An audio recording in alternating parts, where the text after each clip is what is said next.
जी हम आज करने वाले हैं question number 9। So question number 9 says क्या बोलती है, देखो, if the third and ninth term of AP are 4 and -8 रिस्पेक्टिवली। ये बोलता है कि थर्ड टर्म का मतलब है किसकी बात कर रहा है, A3 की। A3 कितना है हमारे पास, कितना है 4 और A9 ninth term is A9 is -8। यहाँ तक सबको समझ में आया, पता लगा ना। उसके बाद ये क्या बोलता है, respectively which term of the AP is 0। अब हम लोगों को पूछ रहा है कि कौन सी टर्म ऐसी है जिसकी वैल्यू हमारे पास 0 है। आई बात समझ में। इससे पहले हमने जितने भी क्वेश्चंस किए लगभग उस क्वेश्चन में भी क्या होता था, एक टर्म दी होती थी, उसके साथ एक दूसरी टर्म दी होती थी, तीसरी टर्म में क्या दिया होता था, या तो उसने लास्ट टर्म दी होती थी, है ना, तो लास्ट टर्म दे देता था, या पूछता था कि इसका लास्ट टर्म क्या होगा, या कि भाई इसकी 18th टर्म कितनी है, दो टर्म दी होती थी, उसके आगे वाली टर्म को पूछता था, ठीक है ना। अब की बार इसने क्या बोला कि आपने ये बताना है कि जो ये एपी की जो सीरीज है इसमें 0 कौन सी नंबर वाली, मतलब कौन सी पोजीशन पे 0 आएगा, ये कौन सी टर्म जो है 0 होगी। मतलब मॉरल ऑफ द स्टोरी हमने फाइंड क्या करना है, an की वैल्यू को फाइंड करना है। समझ में आया कि नहीं आया सबको? yes, आ गई बात समझ में। So let us start. क्या करेंगे हम, अब मुझे तो नहीं आता है क्वेश्चन करना, ठीक है ना, बट अभी 3 मार्क्स का क्वेश्चन आता है तो मुझे पता है, सर ने मुझे बोला था कि जो भी इस चैप्टर के फॉर्मूले हैं उसको क्या करना है, यहाँ पे लिख दो, ठीक है। सर ने मुझे बोला था कि जो भी फॉर्मूले हैं इस चैप्टर में क्या हमारे पास यही है ना। अगर सम की बात करता तो मेसन का फॉर्मूला लगाते, बट सम की बात नहीं कर रहा, तो बस मैं इस फॉर्मूले को लिखूंगा। अब मैं दिमाग लगाऊंगा, इसने क्या दिया मुझे, A3, इट मींस n की जगह क्या भरूंगा मैं, 3। a की वैल्यू भी नहीं है मेरे पास, d की वैल्यू भी नहीं है, तो एक इक्वेशन A3 वाला दे देगा मुझे। अब इक्वेशन कौन देगा, A9, है ना, वो दे देगा। 2 इक्वेशंस आ जाएंगे हमारे पास, लीनियर इक्वेशंस। उन 2 इक्वेशंस को हम सॉल्व करेंगे by elimination method, we will get the value of A and D। आई बात समझ में सबको, पता लगा ना करना क्या, जैसे हमेशा करते हैं वही चीज करेंगे हम। तो देखिए सबसे पहले मैं निकालता हूँ A3 can be written as A plus n की जगह क्या लिखूंगा, 3 - 1 D। A3 कितना था हमारे पास, 4, so 4 is equal to A plus 3 में गया 2, so we will get A plus 2D equals to 4, that is your equation number 1। अब कई बार आप लोगों ने कल भी पूछा था ना, सर आपने प्रीवियस क्वेश्चन में 4 को इधर रखा था, इस क्वेश्चन में आपने इसको इंटरचेंज किया, कोई फर्क नहीं पड़ता, चाहे आप इसको इधर रखो चाहे उधर रखो, ठीक है ना, कोई प्रॉब्लम नहीं हमें।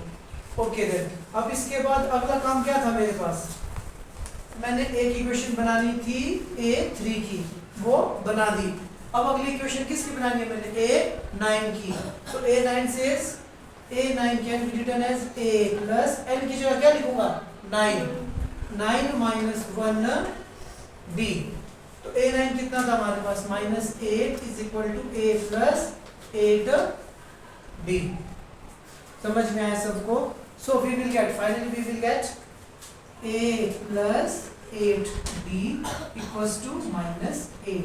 तो ये आगे बच्चों हमारे पास इक्वेशन नंबर 2। समझ में आया सबको कि नहीं आया, यहाँ तक क्लियर है ना।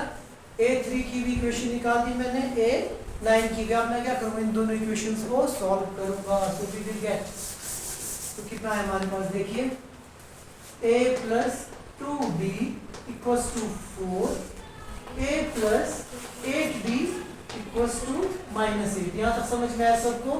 अब मैंने क्या करना है, इन दोनों इक्वेशंस को सॉल्व करना है। जब कभी भी हम 2 लीनियर इक्वेशंस को आपस में सॉल्व करते हैं तो सबसे पहला काम होता है कि किसी एक वेरिएबल को सेम कर दो।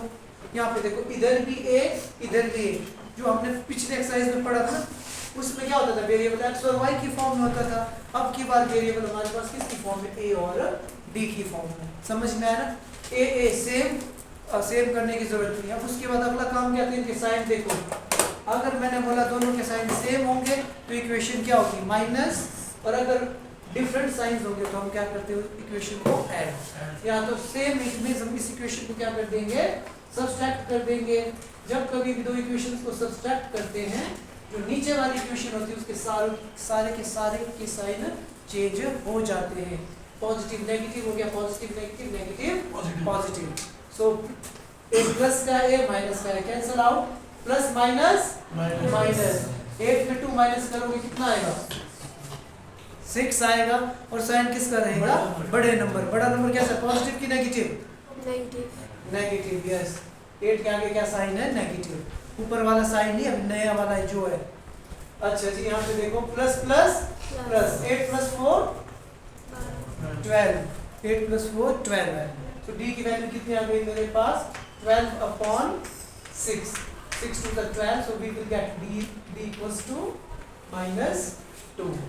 d की वैल्यू कितनी आ गई बच्चों हमारे पास -2। समझ में आ गया। अब मैंने क्या करना इस d की वैल्यू को किसी भी एक इक्वेशन में डालो, चाहे फर्स्ट में डालो या सेकंड, आपकी मर्जी है। पर हमारी कोशिश रहती है कि जो सबसे देखने में छोटी सी इक्वेशन हो जिससे कैलकुलेशन इजी हो। तो मुझे लग रहा है वो इक्वेशन नंबर 1 है हमारे पास। So we will write put the value of d in equation number 1 yes। so we will get a की जगह a ही रहा 2 into d, d means -2 equals to 4। तो देखो कितना आ गया plus minus -2 2 4 equals to 4। a की वैल्यू आ गई मेरे पास 8। ये बड़ा खतरनाक इस चीज का ख्याल रखना, अगर आप लोग क्या कर दोगे इसको +4 ही लिखोगे तो a की वैल्यू 0 बन जाएगी। ख्याल रखना जब कभी भी दो नंबर्स को मल्टीप्लाई करते हैं फर्स्ट ईयर में क्या करना है साइंस को मल्टीप्लाई करना है, प्लस माइनस माइनस माइनस मेरे जाके क्या होगा प्लस। अब मेरे पास देखो a की वैल्यू भी है और d की वैल्यू भी है। अब मैंने क्या चेक करना है an की वैल्यू दी है n फाइंड हमने करना है। Okay and third step is here we will write an is equals to a plus n minus 1 d। अब इसने बोला है कि कौन सी टर्म है जो 0 के बराबर है। क्या इनकी वैल्यू पता है मुझे नहीं पता ना। an और an इसने बोला कितना हमारे पास 0, an की जगह क्या लिख दूंगा 0। a की वैल्यू कितनी है हमारे पास 8 प्लस n की वैल्यू तो हमने फाइंड करनी है, d की वैल्यू आ गई कितनी हमारे पास -2। ठीक है जी। तो देखो आंसर कितना है 0 = 8। अब ध्यान से सुनना जब कभी आप लोग मल्टीप्लाई करते हो मैक्सिमम गलती आप लोग ये करते हैं 2 से n को मल्टीप्लाई करते हो 1 को भूल जाते हो। ऐसा नहीं करना है। घर में क्या होता है हमारे पास पेरेंट्स आएंगे बाहर से तो क्या करते हैं एक ही भाई को लेके आएंगे दूसरे को भूल जाते हैं, क्या लाएंगे तो दोनों को लाएंगे चाहे थोड़ा भी लाएंगे। वैसे ही जब कभी भी हम ब्रैकेट के बाहर कोई नंबर होगा वो दोनों को मल्टीप्लाई करेगा अकेले को नहीं। So we will get plus minus -2n minus minus plus, समझ में आया ना। ठीक है जी। 8 + 2 10 -2 को दूसरी तरफ ले गए तो क्या हो जाएगा +2n। समझ में आया ना। इस -2 को मैं दूसरी तरफ लेके चला गया तो क्या हो जाएगा ये +2n। और ये n की वैल्यू कितनी आ गई मेरे पास 5। इसका मतलब वो टर्म कौन सी है जब an की वैल्यू 0 होगी, that is 5th term a5। That's it, यही हमने फाइंड करना था।